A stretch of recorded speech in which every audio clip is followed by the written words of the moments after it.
All right, we are back with the Baby Jelly Cup interviews. Interview, maybe be singular. Um, we have the winner of the event, Marie Trans. Say hello. Hello. Congratulations on your win on finally being Baby Jelly Cup banned. I'm so happy. It, it took a bit to get here. There were quite a few I guess tournaments prior where you had really good showings, and so it's only a matter of time before you ended up getting banned here. uh, Um, yeah. so I have a few questions for you. Before that happens, I do want to bring up, just for anyone not aware. So the last thing that happened on River Drift was Icy misplayed the first flat charger and resigned because of that, and Marie offered a rematch of that, despite the rules normally being otherwise. Uh, a misplay doesn't constitute a replay. So huge sportsmanship on that. Um, very very nice gesture, even if it wasn't taken in the end. Um, so first question I have for you is, let me bring it up. So in your reset, not I shouldn't say reset, in your losers finals against Icy, you had uh, special attacks, early special attacks to win the girder for battle. How, I suppose, do you usually play special attacks early like that? Only if I'm blocked off and I need to do some aggro stuff. All right, all right. I see. So it's situational, I suppose, right? Yeah, kind of like if I'm gonna lose if I don't do this. Yeah. And so the biggest thing I note was that you had four special points generated almost right off the bat, because of that, all around the starting block. And so that was that is that something you have planned? I suppose. Let me rephrase that.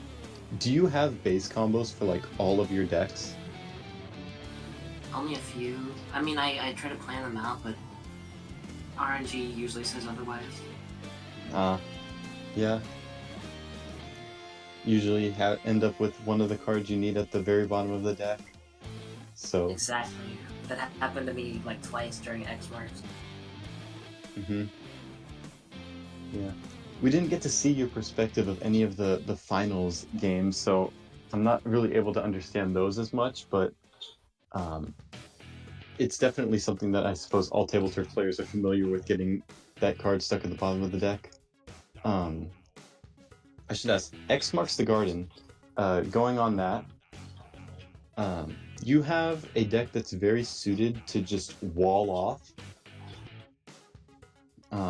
You've got the Dynamo Rollers, you've got Fry, and then you have what I think is an actually unusual card, the Jet Squelchers. Just the custom jet sculpture. Custom Jet Squelcher. Is that meant to wall off, or is that meant to be like part of a base combo? It's a base combo, but I think it's pretty good for walling off too in an emergency. Okay, okay. Because I'm not used to seeing um, that sort of combo. I'm used to seeing the standard Mudmouth, Forge, Heavy Splatling combos. I'm not used to seeing Jet Squelcher as a base combo. Um, yeah, I have this thing with the dynamo and the hero shot, and then I shove that into the tri stringer, and then custom jet fits right around it. And Okay, so also, if you go and attack like the same area, the same side that your opponent is attacking, and you're trying to wall them off with C jet, and you clash, you usually end up getting a special point out of it, or just blocking them off because it's worth less points. yeah, it wins against E-Leader, Dynamo. Yeah, Shiver it's very Fry. funny, honestly. Yeah, and it's an interesting pick that I'm not used to seeing. So it's good to see that from other players and that aren't just like uh, just going optimal, only Dynamo. And like I said before, the heavy Splatling Forge, Mudmouth, all that. It's good to see that. It's good to see experimentation with it. Um, I don't know if it's experimentation. I just don't pay attention to like the good decks. that's also fair. That's also fair. Um, the next thing I was going to bring up was the Thunderpoint game you had against Mio, the very first game of the rematch. Um, Mhm. the Steelhead. Were you planning? Because Mio's first play was a Dynamo Roller. Did you plan out like Steelhead into the base infiltration right away? Um, I mean, I guess I didn't really plan it, but it's kind of like a subconscious thing because it's something I've run into a lot, where people use a card like Dynamo and you can get through the corner and nobody ever expects it. Yeah. They were thinking either playing to the right of like the Megalodontia you had, or trying to wall off their left side of the map. They didn't really, I don't think, facilitated the thought of playing there. So taking advantage of that is actually very, very strong. Yeah, I'm also, just rolling Joe turn one. Oh yeah, that's also great. Something you you pref- I'm gonna say this now. I thought you were going to pick Mask Mansion as your counter picks a lot more than you ended up doing. Uh, I love Mass Mansion. yeah, yeah. It's just you kept going to X marks the garden, and that's something I was never expecting. It just seems like, oh, I don't know. It's kind of RNG heavy, just like Mask, and I don't know. I guess I tend to like RNG heavy maps, and Yeah, it seemed like Mio wasn't very prepared for X marks, so I kind of took advantage of that yeah, because they opened with Tri Stringer every yeah. time, which Tri I thought was Stringer, weird. which I will say, opening with a card like that hits the side, so you can't wall it off with like a Splat Charger or as easily. Um, that's something I've experimented with. I haven't really found the most results with it, but it is something I know people have done where they play specifically to try to stop walls on the side on turn one. So Mm. we'll have to see. We'll have to see if that has any merit to it. Um, final question I have for you. The age old question, not invented by me, but begrudgingly taken by me.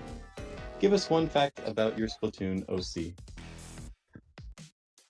Okay, so I have this jellyfish OC, and they're Hmm. like, I don't know, I want to be a mom, so they're like my kid. Oh, Um, and I gave them my old jacket that I wore in Splatoon 2 when I outgrew it. oh, that's sweet. All right. That is all the questions I have for you. Thank you for, um,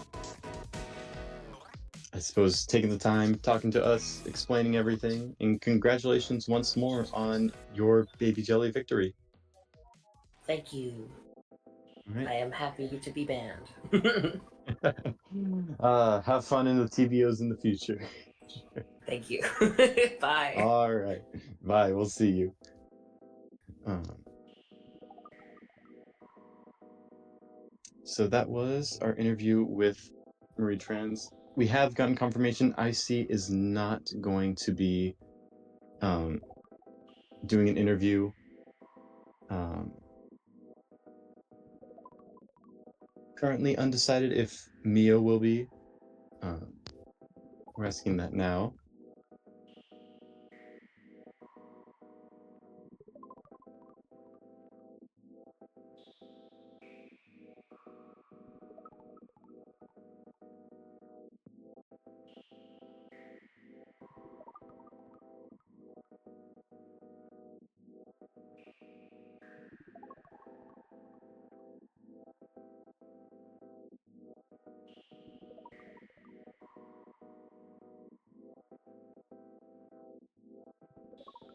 In the meantime, going to quickly run through the top three just one more time. Third place, we did have Icy, who we saw a bit ago playing against Marie Trans in the losers final. They ended up getting third place. Second place and first place we saw in our previous matches. Second place is Mio, first place Marie Trans. That is our podium for BJC 22 Baby Jelly Cup. As it said before, this is a tournament where all past winners of major table turf tournaments are banned. So Marie Trans, being the winner this time, is now completely barred from entry for any future Baby Jelly Cups. Everyone else still eligible.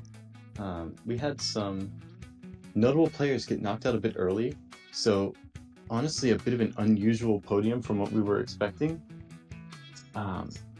Very well done to the players with their upsets in the early rounds, taking out some of the highest seed players left in BJC, especially for Mio, who I know beat Zay, and I forget who was earlier in the bracket for Professor Pi. And so I believe that will be everything we are going to have for this stream. Thank you all for watching, tuning in, helping and supporting the baby jellies here. Apart from that, we have our Tableturf Battle Open 50. The half centennial will be happening next week during the Splatfest. Get hyped for that. The big 5-0. Apart from that, that's everything we have. So once again, thank you for watching, and we will see you all next time. Peace.